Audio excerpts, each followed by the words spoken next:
Hi guys అందరికీ మళ్ళీ మన ఫ్రీ ఫైర్లో అయితే బుయా అవార్డ్స్ వచ్చాయి. బుయా అవార్డ్స్ అంటే మీకు తెలియదంటే ఏం లేదు. పోయినసారి 2025లో వచ్చాయి జరిగింది. కంటెంట్ క్రియేటర్స్ అందరూ వస్తారు, మనం ఓటేస్తే గెలుస్తారు. ఈసారి కూడా వచ్చింది 2026. వెళ్ళండి, ఇక్కడ నొక్కగానే బుయా అవార్డ్స్ మీకు కనబడుతుంది. అది నొక్కగానే ఈవెంట్లోకి తీసుకెళ్తుంది. ఇలా ఇక్కడ కేటగిరీస్ ఉంటాయి. అని స్క్రోల్ చేసినాక region creator of the year అని ఉంటుంది. దాన్ని నొక్కగానే ఇక్కడ తెలుగు వాళ్ళు చాలామంది ఉంటారు. DMN Dheeraj, Madhu Pennam, Munnabhai, hello Telugu gamer, sand Dhanush gamer వీళ్ళందరూ ఉన్నారు. దాంట్లో ఎవరికైనా ఓటేయండి.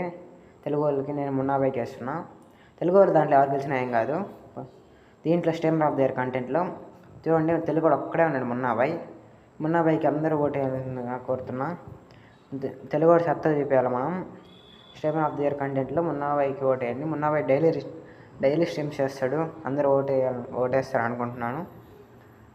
ఓటేసిన అందరికీ థ్యాంక్ యూ ఆల్రెడీ.